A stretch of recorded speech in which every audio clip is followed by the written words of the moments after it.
Good to see you all. Come here. So, we decided to bring the Secretary of Defense and Steve Miller to bring you guys hamburgers.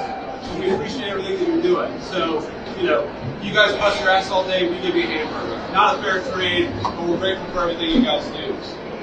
So, how long have you guys been working here at this area? Has it been the whole 9 days?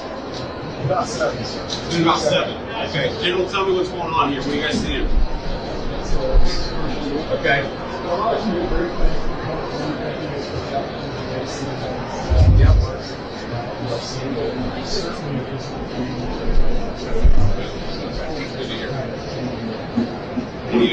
Well, a lot's changed in the past 7 days. It's actually kind of amazing. You guys are doing a hell of a job. I'm proud of you. We're grateful to see you.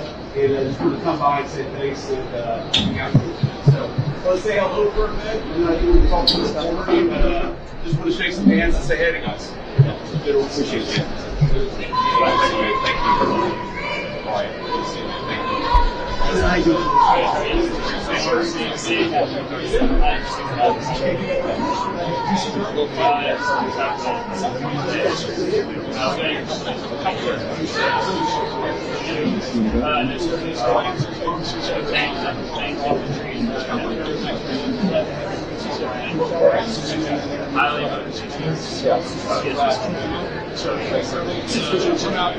Maria, how are you doing, man? How y'all doing?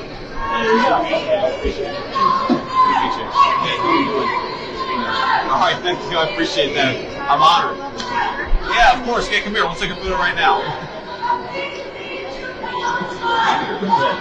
Where are you from? Oh, great. Okay, awesome. Photo here. We'll make sure you get a copy. Yeah, we'll get it. Okay. All right, ready? 3, 2, 1. Got it. All right, awesome. Yeah, thank you guys. Appreciate you. Hey guys, how you doing? Good to see you all. How's it going over the hill? Busy summer? Boring summer? Yeah. Super fun? Okay. Good. Okay, well, we appreciate you guys. Thanks for all your help. Yeah, good to see you all. Hey guys, how we doing? Good. Good to see you guys. Thank you. Oh, I already said hello to you. Hey, guys, thank you. Appreciate you. Yes. So tell me, is it going a little better here? Have you seen his transformation? He's good. Yeah, I'm still on that, but I want my kids here.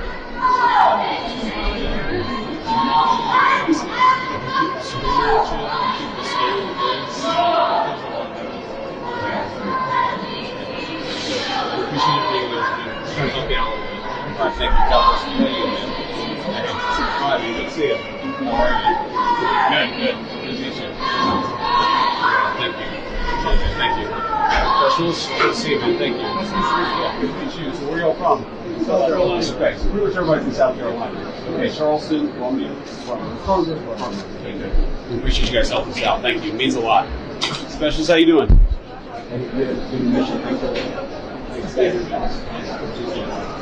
Sir, how we doing? Great. How you doing? I'm doing good, man. I can't complain. This is a lot more fun like I do most days.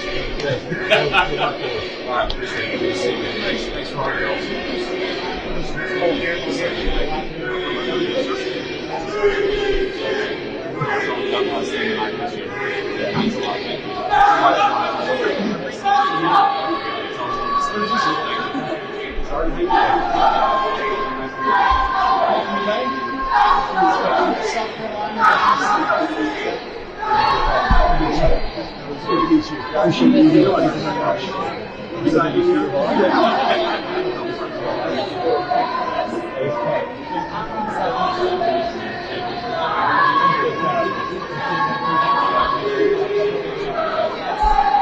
All right. So, what's my name here? Okay. Whatever you want. I just want to go. So what's the plan? We do the gaggle, right? Are we doing that up here? Or we do it later. Wherever you want to. Okay. All right. Let's follow Karen here. All right. Karen, you lead the way. Back to where you were. All right. Okay. All right.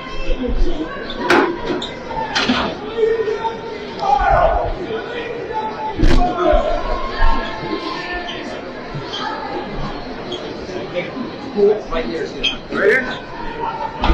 Hold it right here. So what we said?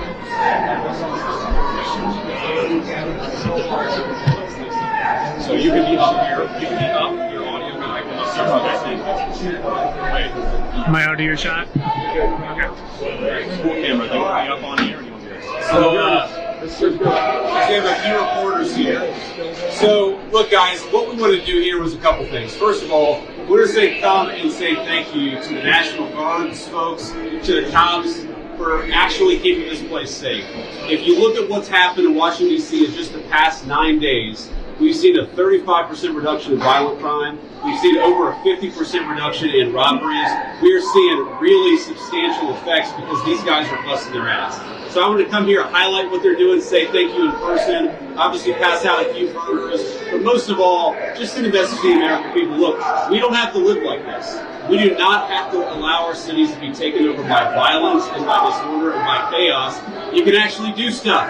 You can actually bring law and order to communities. You've just got to have the political willpower to do it. And I think you hear these guys outside here screaming at us. Of course, these are a bunch of crazy protesters. But I'll tell you, a couple of years ago when I brought my kids here, they were being screamed at by violent vagrants, and it was scaring the hell out of my kids. And one of the things that we've done already in Union Station in just 9 days is we've made it a place where people can walk around safely. They can bring their kids again.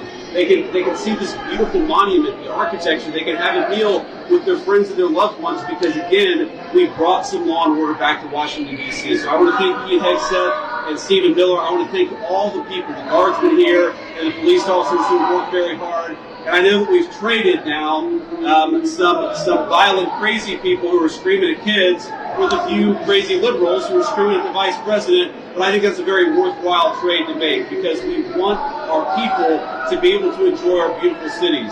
And the last thing I'll say is to the American people, D.C. is already safer than it was 9 days ago, but we're going to make it safer still to come. This is your city.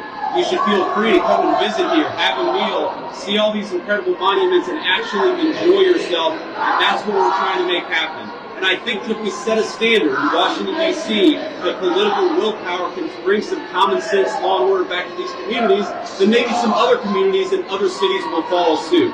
So it's kind of crazy. You hear these guys outside. They appear to hate the idea that Americans can enjoy their communities. They do the fact that D.C. a week ago had a higher murder rate than Trinidad and Tobago, which the United States State Department has said you shouldn't visit because it's unsafe. We ought to be able to enjoy great American cities. That's what we're trying to do with the Trump administration. And we want to thank all of our law enforcement and National Guardsmen for making it possible. We made a lot of progress in 9 days. We're going to make a whole lot more. I'll let Pete and Stephen Miller say something, and we'll take a few questions from the reporters. So, Mr. Secretary. Thank you, Mr. Vice President. I'll just start by saying yes and amen to everything you said. The American people, the residents of D.C. deserve a safe and beautiful city. That's our mission. That's what every one of these captains, lieutenants, staff sergeants, specialists, privates, they're here because they're patriots who serve the country and believe we deserve a beautiful, safe capital. And when I talk to all of them, Stephen, we've all had a chance to talk to them, they're proud of this mission. They're proud to be a part of making sure law and order is established here in the county. The resources with everything they need, working with our law enforcement partners. So the National Guard, the Defense Department, is proud to be standing with you on the president and ensuring we have a safe capital that is beautiful, that residents can come visit. And we're committed to this mission just like the one at the southern border and in Los Angeles. Our law enforcement officers deserve to be able to do their job safely. And American citizens, putting American citizens and our country first is something President Trump has emphasized from the beginning. So thank you to these troops. I know I always liked the cheeseburger when I was in uniform, so hopefully we can deliver a few of those. It's an honor to be here with you and also thanks for being here. Thank you. And first of all, thank you to the Vice President for bringing us here today. Thank you, Secretary, for your leadership, and most importantly, thank you to the men and women of the National Guard. And here's the most important point. There are residents who lived in Washington, D.C. their entire lives. Their parents lived here. Their grandparents lived here. And they have lived for generations in intolerable conditions of crime and decay. There are parts of the city, well, I moved to the city 20 years ago. There are places where I've seen graffiti that has been untouched for 2 decades. There are homeless encampments that have made it impossible for families to use public parks and public recreation for as long as I've lived here. There are hundreds of residents of this city who are shot in street violence every single year, making it one of the most violent cities on planet Earth. And for too long, 99% of this city has been terrorized by 1% of the city. And the voices that you hear out there, those crazy communists, they have no roots, they have no connections to the city, they have no families they're raising in this city, they have no one that they're sending to school in this city, they have no jobs in this city, they have no connections to this community at all. But they're the ones who've been advocating for the 1%, the criminals, the killers, the rapists, the drug dealers. And I'm glad they're here today. Because me, Pete, and the Vice President are all going to leave here, and inspired by them, we're going to add thousands more resources to this city to get the criminals and the gang members out of here. We're going to dismantle those networks, and we're going to prove that a city can serve for the law-abiding citizens who live there. We are not going to let the communists destroy a great American city, let alone the nation's capital. And let's just also address another thing. All these demonstrators that you've seen out here in recent days, all of these elderly white hippies, they're not part of the city and never have been. And by the way, most of the citizens who live in Washington, D.C. are black. This is not a city that has had any safety for its black citizens for generations. And President Trump is the one who is fixing that with the support of the Metropolitan Police Department, the support of the National Guard, and our federal law enforcement officers. So we're going to ignore these stupid white hippies that all need to go home and take a nap because they're all over 90 years old, and we're going to get back to the business of protecting the American people and the citizens of Washington, D.C. Thank you, Stephen. A few questions. Mr. Vice President, why are troops stationed here at Union Station on the National Mall instead of areas in D.C. where crime is statistically highest? Well, if you've ever been to Union Station in the last few years with your family, you know that crime is actually extremely high right here in Union Station.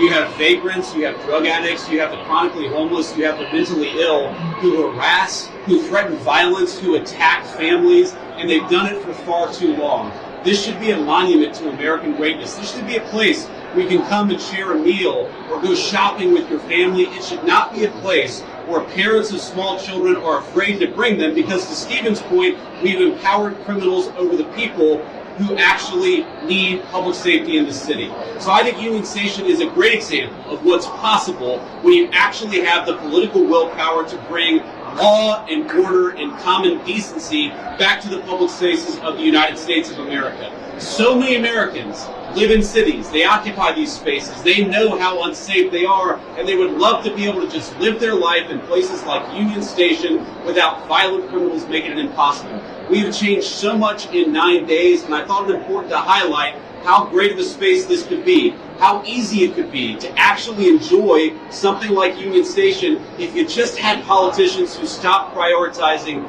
violent criminals over the public citizens who deserve public safety in their own communities. And to add to that real quick, we talked to a first responder before we came up here, said this is their number one call location is Union Station for first responders. So it's not as if this is insignificant. In many ways, this is part of the epicenter. And we go to that and return it to a safe location that it should be. It also frees up resources around the city. And you've seen a majority of the arrests happening in a lot of those places that need them. That's right. For crime Will you extend past 30 days? For crime. Will you extend past 30 days, and do you think you have congressional... Will Congress go longer than? Well, look, we'll ultimately let the President of the United States determine where we are after 30 days of this emergency order. I think that we're going to make a lot of progress over the next 20 days. I think that we're 9 days into this thing. But if the President of the United States thinks that he has to extend this order to ensure that people have access to public safety, then that's exactly what he'll do. If he thinks he doesn't have to do that, obviously he'll make that determination. But what we're going to do is try to empower these guys to do as good of a job as possible to bring public safety and order back to Washington, D.C. This is the national, cultural, and political capital of the world's greatest nation. And you talk to people, black, brown, white, so many of them are afraid to bring their kids into its public spaces. It's a shame. It's a blight. It actually should make every American ashamed that the world's leading superpower, our national capital, was unsafe for families to walk around at night. That is a disgrace. We don't think that it's acceptable, and thank God we have presidential leadership to change it, and that's exactly what we're trying to do. Were crime statistics manipulated by the DC police? Well, I think that crime statistics all over our country were massively underreported because a lot of people would pick up the phone, they'd call somebody, they'd try to get help, and nobody would show up. If you look at wait times, at 911 response times all across our country, but certainly in Washington, D.C., they were way too long. And that wasn't because of the D.C. police, that was because there was too much crime and too few law enforcement agents on the street to bring order and decency to this city. You talk to these guys. I talked to 3 police officers earlier. I've talked to the National Guard. They are so happy that they've been empowered to do their job, which is to make American streets safe for American citizens. And I think that empowerment is going to keep on going until we make America, and D.C. in particular, a safe place again. What evidence do you have that the DOJ has? Are you going to be releasing it? I'm sorry? Are you going to be releasing evidence of this? Of what? The D.C. has a terrible crime problem? You just got to look around. Obviously, D.C. has a terrible crime problem. The Department of Justice statistics back it up. The FBI statistics back it up. Just talk to a resident of this city, this beautiful, great American city. Don't they deserve... we talk about human rights. We hear these people outside screaming, "Free D.C." Let's free D.C. from lawlessness. Let's free Washington, D.C. from one of the highest murder rates in the entire world. Let's free Washington, D.C. so that young families can walk around and feel safe and secure. That's what we're trying to free D.C. from. And as Stephen said, it's kind of bizarre that we have a bunch of old, primarily white people who are out there protesting the policies that keep people safe when they've never felt danger in their entire lives. Which cities are next? Are we going to target any other? Mr. Vice President, thank you, Mr. Vice President. What are your thoughts on the establishment media's criticisms of President Trump's push to end the Russia-Ukraine war?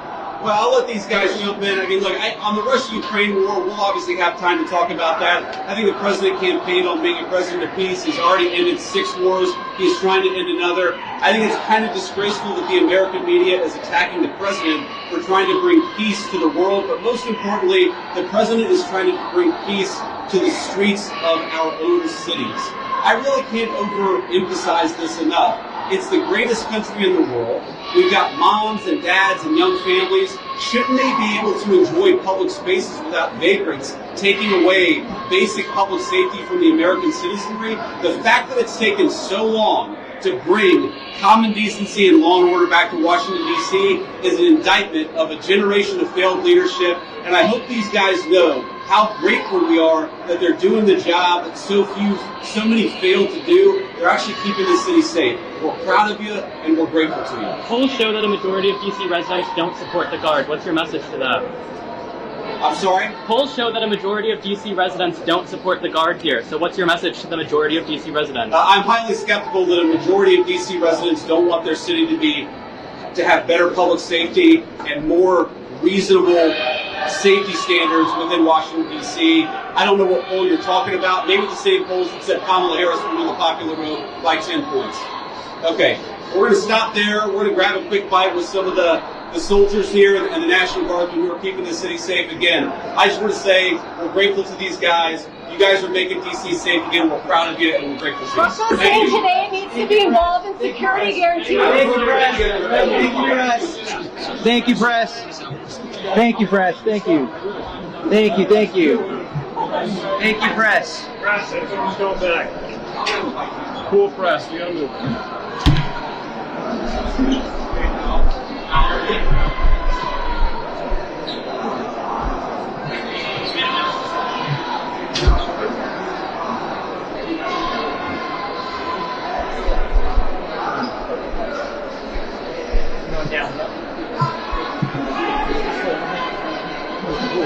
What's that?